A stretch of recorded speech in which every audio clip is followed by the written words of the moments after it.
Welcome to Tackett's House of Horsepower.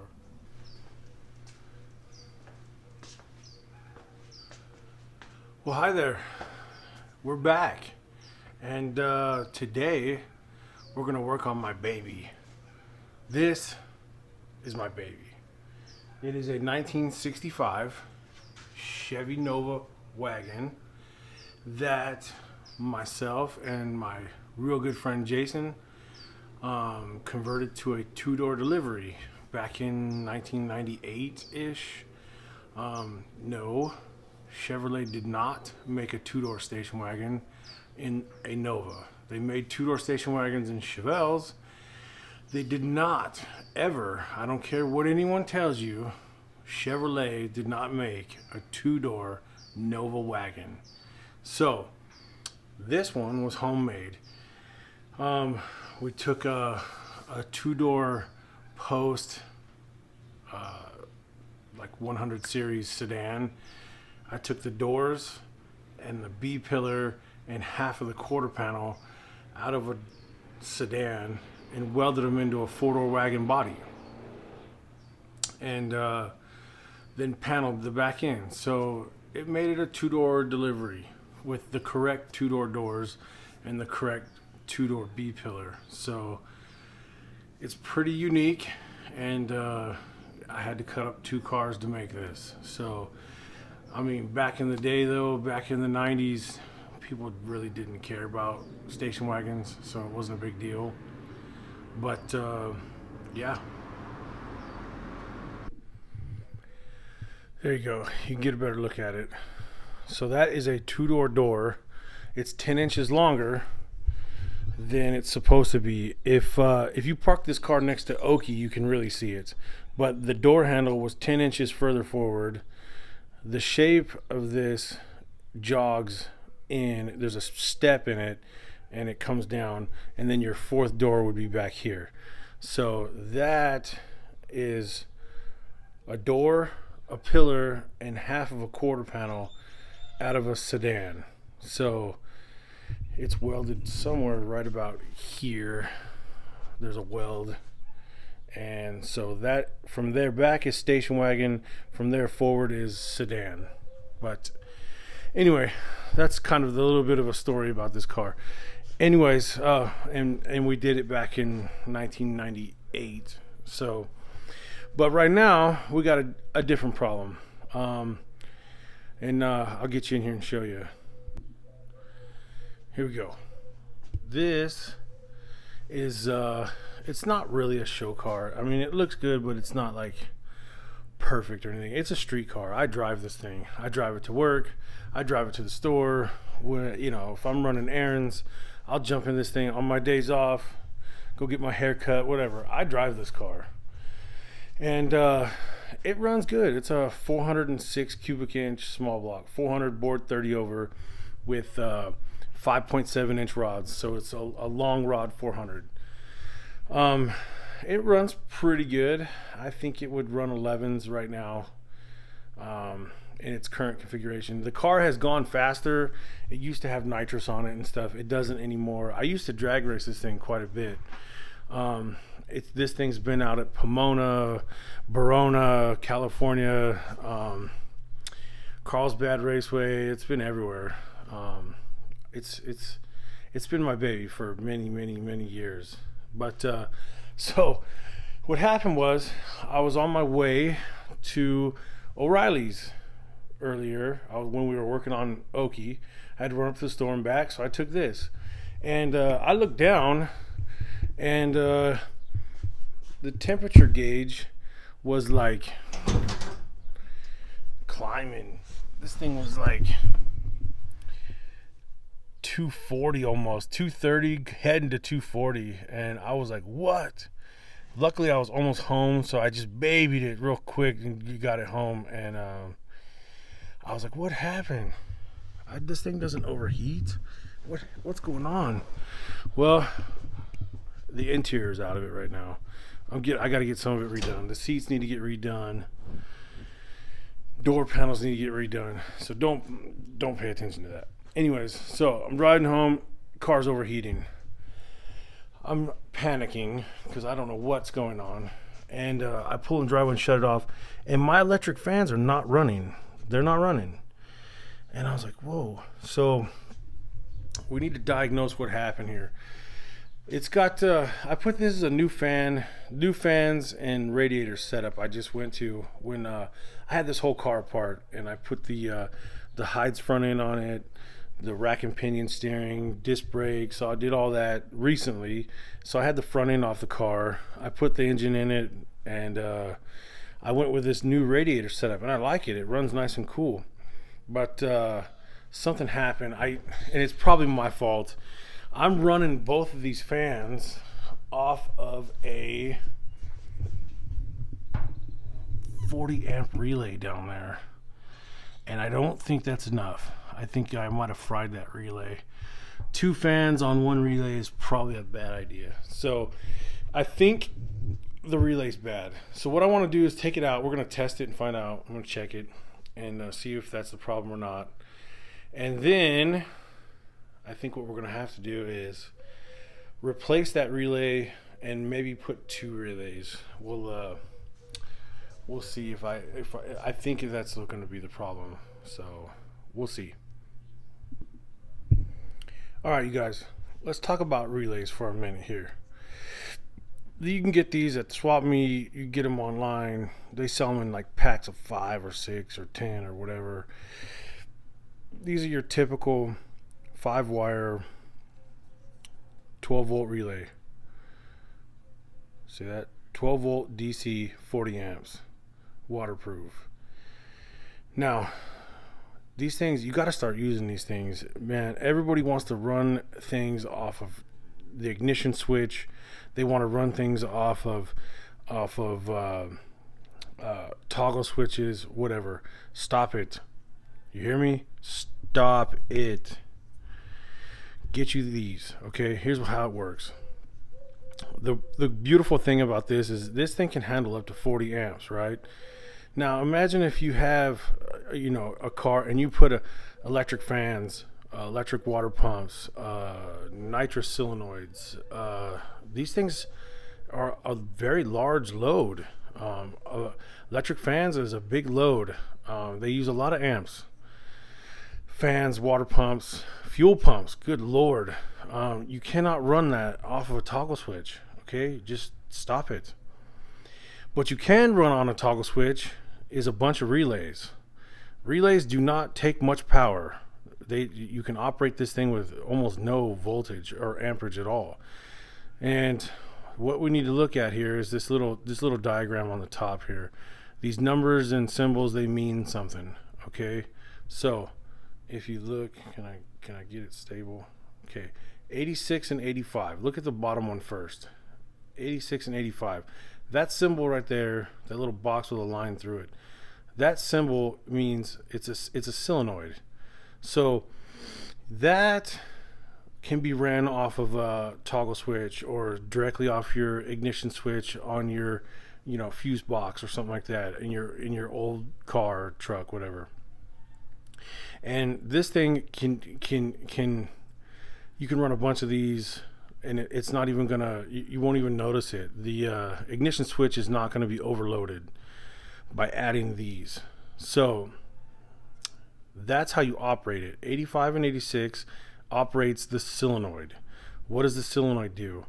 Well, the solenoid, if you look at this pin here, number 30 is normally closed to pin 87A.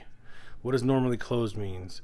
It means normally closed means when it's not actuated, when it's sitting here on the bench, no power to it, nothing hooked up. Normally closed would be 30 to 87A. So that circuit, those 2 wires are going to be connected. That's going to be a completed circuit. Now when you activate the solenoid, which is, remember, 85 and 86, you activate that solenoid, it's going to cause that little door, that's like a, picture that as a door. You're going to, right now the door is touching 87A. When you activate it, it's going to switch over to 87. So cars are driving by in the background, sorry. So there's your 5 wires, 5 pins. They're all numbered. Where are those numbers? Those numbers are, hold on, there. The numbers are right there: 87, 87A, 86, 85, and 30. So number 30, you want to feed that with a large gauge wire. Let's say you're going to hook up an electric fan. Like today we're going to work on electric fans, or an electric water pump, or whatever. That pin number 30, you can run direct battery voltage to that thing. You want a large gauge wire that's going to hold all the load. So if I hook it up to 87A, it's going to be on all the time, because number 30 and 87A are connected right now. So if I put my meter on there, there's going to be continuity between those two posts. So, and then when I activate the solenoid, which is the other two, 85 and 86, the little solenoid inside is going to click, and it's going to connect 30 over to 87. So you're going to run, the two circuits don't touch each other. So 86 and 85 are separate from these other 3 pins. So this would be your low amperage, your signal from your ignition key or whatever, toggle switch, whatever you're going to use to activate the switch or activate the circuit, is going to be very, very low amperage, very low draw. So 30 is going to be, that's where we're going to hook up to 40 amps. So anything that's 40 amps or less, we're going to power off of 87. 87A would be on all the time. 87 is going to be on only when we activate it. Does that make sense? And I got this set up right here to show you. So hold on. All right, let's focus on just the solenoid part of this first. Okay, so that's going to be pin 85 and 86. That's going to actuate my solenoid part of this. Now, I got one hooked up here. 85 and 86 on my pigtail is the black wire and the white wire. Okay, so black one I hooked up to ground. The white one, if I hit this with voltage, I should hear this clicking. Right? Every time I complete this circuit, I'm going to hear that click. So this would be your ignition switch or fuse panel or a toggle switch or whatever you want to power this solenoid with. It's going to be very little amperage, very low amperage needed. It's going to be a very low connected load. So black one's going to go to chassis ground, red one's going to go to accessory power. So when I turn my key or I hit my toggle switch or whatever I do to actuate this, it's going to be a very minute amount of amperage needed or connected load needed. All right, let's talk about the other half of this circuitry, which is 30 to 87A and 87, right? We talked about that. Number 30 is normally closed to 87A. When this is actuated, it'll send power over to 87, right? So when it's sitting here on the bench, number 30 to 87A is the normally closed contact. So that's going to be my blue wire is number 30. Remember, we looked at it on the bottom. The blue wire is number 30. And then the other two are going to be 87 and 87A. One of them is going to be normally closed, and the other one is normally open. So when it's actuated, they're going to flip. So what that looks like is, I'll show you. Wire number 30 is the blue one. If I put power to the blue wire, 87A lights up. So that red wire and that blue wire are normally closed. Now, what happens when I actuate it? When I actuate it, or I turn it on, with my ignition key or toggle switch or whatever, what's going to happen?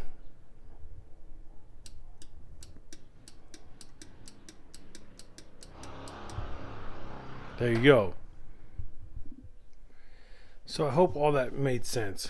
So your white and black wires is your solenoid. That's going to turn things on and off. And then today, working on the wagon, the blue wagon, we're working on an electric fan. So on the wagon, in my instance today, the black wires chassis ground, so it's just gonna whoop right anywhere, metal, good connection to metal. So the black wire needs a good connection to metal.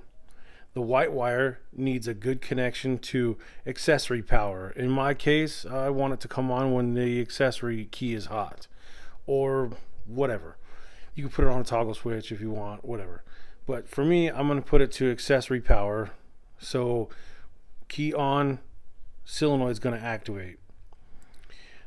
Wire number 30, I want direct power to that thing. I want a lot of juice to be able to flow to that blue wire. So I'm going to run that directly to the battery by itself, or a direct path back to the battery. So this is not going to pull voltage from my ignition switch. Otherwise, if you do that, you would have your electric fans and everything running off of the ignition switch, which your switch, whatever the weakest link is, that's what's going to melt first. So remember that. So in this case, I want up to 40 amps of juice to be able to hit that blue wire at any given time. Now, I do not want it to run all the time. So my red wire, I don't want that wire, because right now my fan would be running with my key off, my keys off, my fan would be running. I don't want that. So I only want the yellow wire to come on when my key comes on, right? Remember? So when my key comes on, that's gonna come on. Key off, key on. Does that make sense? I hope that makes sense. Guys, stop putting large loads to your fuse panel and running it through toggle switches and stuff. It's melting wires, it's melting switches, it's melting toggle switches. It's not meant for it. So start buying relays. Well, I pulled the relay out of the wagon. I took him off right there, unplugged it. When I plugged it in, I already see a problem. Right now, I got nothing. I got no power. Now, I got power on that blue wire. The blue wire's hot right now. If I touch it, the blue wire's hot. So I got power going in, but I got nothing coming out. And then when I try to actuate it, it doesn't sound, it sounds like it's trying, but it's not doing anything.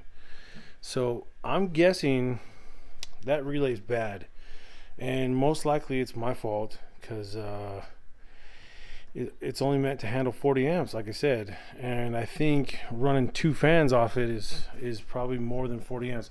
My old setup, it worked fine because I only had one fan before, but now with two fans, I need to have a dedicated relay to each fan, I think. So I'm going to open up this little pigtail right here. I'm going to go ahead and piggyback a second one down there and split those wires and have a dedicated, I want to have a dedicated relay to each fan, and we'll see what happens. So before I take all this apart, I want to say one more thing. I do think it's that relay. I think that thing is probably melted inside. So I'm going to put two relays in it, right? There's one there, and then I got another one that I've been using. So I want to talk about this real quick. Now, you've got, like, I'm going to get rid of that red wire because I don't want the fan to run all the time. But let's say there are instances when you want something to turn off when you want something else to turn on at the same time. And let me give you an example. The Chevelle out there, it's a nitrous car, and it's got a trans brake. So when I arm the nitrous, I use a relay.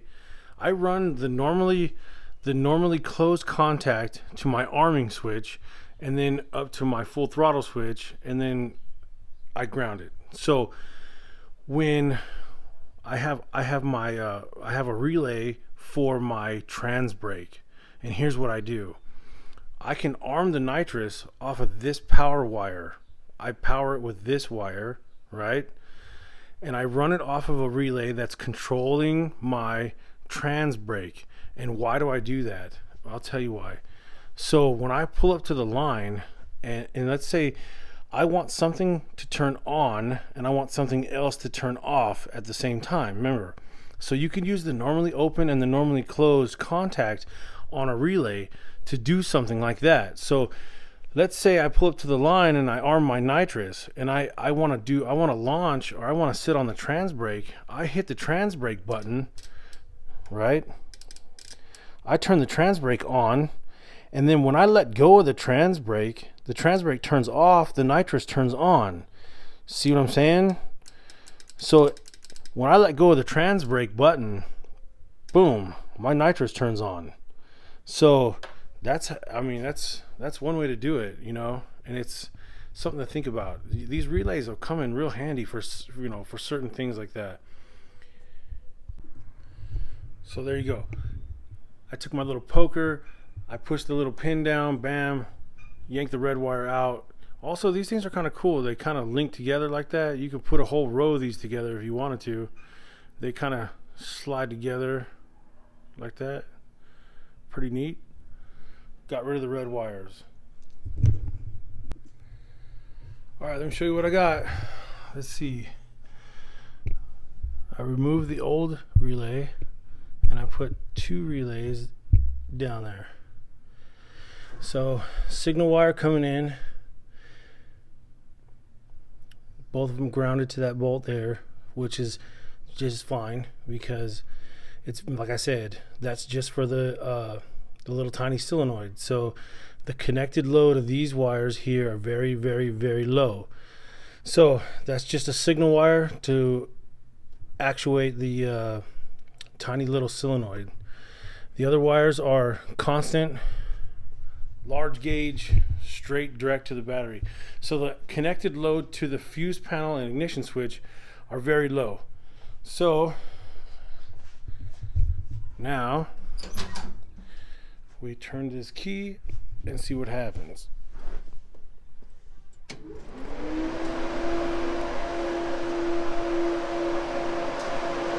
Oh yeah, that thing's moving some air. Oh yeah.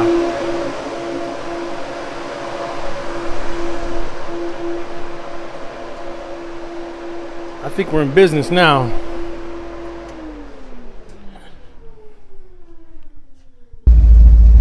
Anytime you take the car doing a repair, you probably should take it on a test drive. Ready?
I think that's it for this episode. So thanks for watching. Hit the like, hit subscribe, give me a comment. I don't know, say what's up. Take it easy.